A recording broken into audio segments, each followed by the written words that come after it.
picture of the way you guys did that tonight? I mean, what a game. What a game. Full credit to Modi and his group. New Zealand was terrific this whole series, this whole season. And, you know, sort of just like the Cairns series, like, we got hot and won the last few minutes of the game, and in Game 5, and that was the only difference. Like, what a game of basketball. What a series. Again, the crowd support. It's like, what a advertisement for the NBL and basketball in Australia. It was a heck of a game. To your point about how we won it, this man next to me just kind of took the ball in his hands and dragged us over the line, made some great passes all throughout the night, was able to get inside their defense and make things happen. And, yeah, it was just a really gutsy effort. Can you put into words how tough and stressful it is to go back-to-back? Yeah. Tough. You know, if last year was kind of a crescendo towards the end where our group just really like this was a grind this whole year. We started the year pretty well, and then we had a little lull towards the end and was wondering if we were ever going to find ourselves again or get it back when we needed it. And 3 games out of a 5-game series, these guys found a way to just drag us across the line. It wasn't the best series for Zave, but it was a heck of a game for 5. Yeah, he came out tonight, looked like the MVP. Was there anything different you noticed? Was it his mentality? Was it? I think, you know, he got the very first play of the series, got a cork on like the first play of the game, his blocking foul, and you know it hadn't been right since then. I think as the time, you know, each day that went on, he just felt a little bit better and able to show a little bit of who he is tonight. Can you talk a little bit about Angus Glover and the sort of toughness that he showed, not just tonight, but over the course of the series? Yeah, I mean, super tough. Glove has been great for us all year. I told him just a second ago, he's probably been the biggest victim of our depth this year because we've had a like-for-like replacement at every position. And last year, just through injuries, we had a ton of injuries last year and all sorts of things. He found his way to just like, he was going to get 20 minutes a night covering all the spots. And, you know, this year playing as DJ's backup a bunch, it didn't always materialize as much as it probably should have for him. He's earned more minutes than he's gotten this year, but yeah, could see this series was just maybe one where he can give us a little bit in different ways, and felt a lot of trust in him going in the game, and he paid it back in tenfold. Derrick, what did you think of Angus's toughness tonight coming on? It was like he either bruised or broke a rib and was hunched over, but still hit that big 3 and make big plays. Well, you guys only kind of like see that, the glorified stuff like that. I see it kind of like from almost August. I seen what type of guy he was. He's always been a team first guy, like very, very much so team first guy. Like every day, day in, day out, whatever it is more service to anybody, like a servant leader. And like Coach said, he's played well beyond, you know, the role he's supposed to play. I feel like obviously we both agree that he played and make big shots throughout, and every single game we played through down the stretch, probably the last 2 months. And to me, it's more so like I just got to find ways to keep getting him opportunities, to be honest. He delivered every single time, and I'm proud of him. Just meeting him this year and then learning his story is always easy to root for a guy who got perseverance like that. So I'm proud of him, proud for him, happy for him. Him being from the actual country of Australia and winning back-to-back is always, you know, it's tough in any sport, but I'm pretty sure he takes it a little more special than anybody else. Was there a point in tonight's game where you thought that you can get to whatever spot you wanted on the floor? I try to take the humble route, but I think I'm going to be a little arrogant. I feel like I've always been one of the, you know, if not the best player. Like, that's just the type of confidence that I carry. I don't think I need to be a little more boastful about it. I think I just kind of carry it in and do what the team needs. But whenever it is, you know, the moment is there, I don't have a problem putting my shoes on and tying them up and taking it. I don't really shy away from it at all. What does it mean to win Grand Final MVP? I probably relish it a little more in it as the days come. Right now, I'm just more so in the high of just everything I probably dealt with internally and personally. But overall, just excited for everybody. Like to see the smile on everybody's faces, the entire club from top to bottom, support staff, all the way down to guys who are almost interns. It's like it's always good to kind of celebrate with people who are with you in the trenches of the dog days or the days where we got 2 weeks off and we just kind of, you know, grinded it out. So like I said before, I probably relish it a little more as I go. But right now, it's just I wouldn't even say I'm on a high. I'm just more so just proud of winning the game, honestly. Chase, remember about this time last year, you told us that you told Jalen Adams you expected him to come here and be the MVP in his first year and kind of lead the guys to that championship. Did you have any words of wisdom like that for Derrick, sort of in terms of expectations for this season? Probably a little less. You know, Jay and I had a previous season together, so I think we both knew what to expect. And despite all the wonderful things that everybody in the G League and NBA that I talked to said about D-Walt, it was, you know, we had to learn each other. We had to grow together and all those things. And credit to Derrick, like, you know, I'm sure I frustrated him at times and vice versa, but, like, gosh, he's shown his true colors down the stretch of this season and you know, saved his best basketball for when it mattered most. And, yeah, what a competitor, what a player. It was give the ball to him and figure it out, Derrick, down the stretch. And, you know, I think it was 18-3 down the stretch, so he did a pretty good job figuring it out. Are the Kings in the middle of an NBL dynasty? You know, we're in the middle of a back-to-back. That's what I'm worried about tonight. Derrick obviously saved his last game for the side tonight as someone who has played at the highest level in the NBA.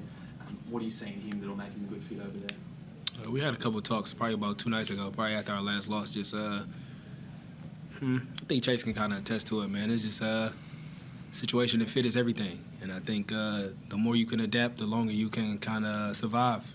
And I think he got a lot of stuff that's all the way to the intangibles that you can't really teach. Just being a guy at that level you can kind of guard 1 through 4. And being a guy that can, you know, you can play through and can play off the ball, I think he's very, very versatile in that area, and that'll always give you a leg up because most of the times you're not coming into a situation being the best player. You know, you come into a situation where you got to figure out how to stay on the floor, how to make an impact. And I think some of the stuff that he does on a nightly basis is already kind of like some things that people struggle with. And for the most part, I think he's a very high IQ guy. I think he'll figure it out. He got the tools, the physical tools, and like I said, with the wit, I think there's no reason he couldn't figure it out and find his way.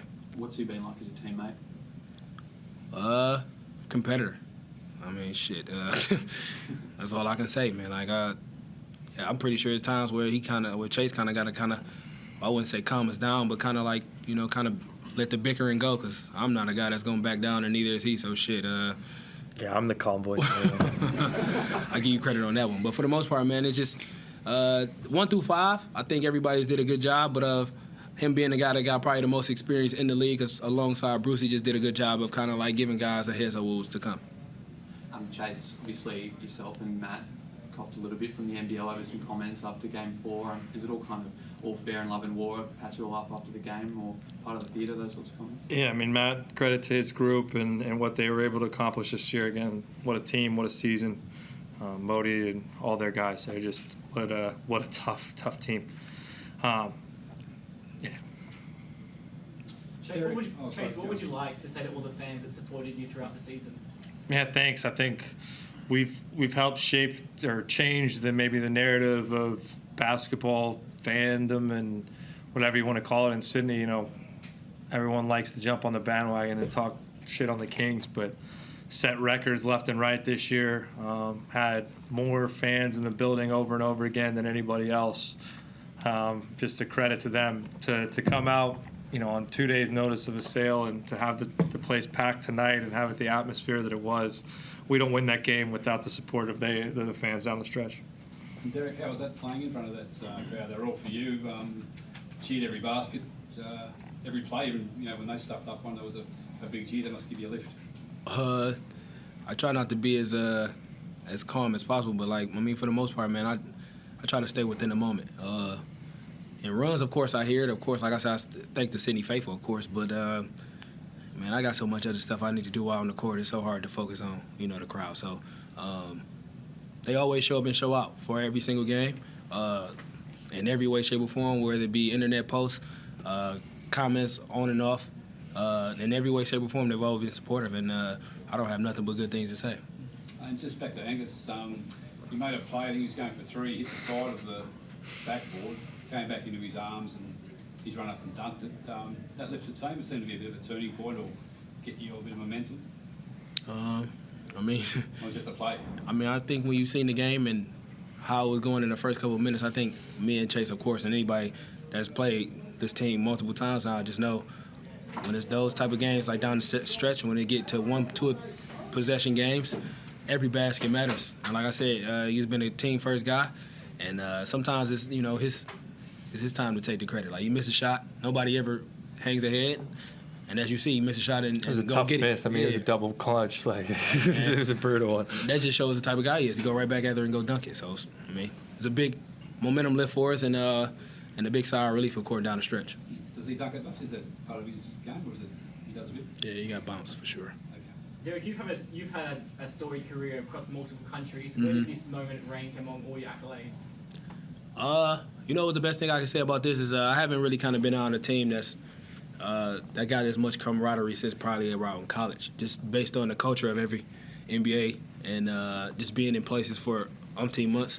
I think this is one of the groups where I feel like I finally kind of got a chance to let my hair down and kind of be back at home in a college setting and just kind of be within the locker room and not really kind of have a lot of distractions. But sure, I mean, I don't think you understand how hard it is to win the championship level at the professional level. So you take every single situation and chance you get and hone it, because who's to say you never get a chance again however long you play. Do you think we'll see you back here next season?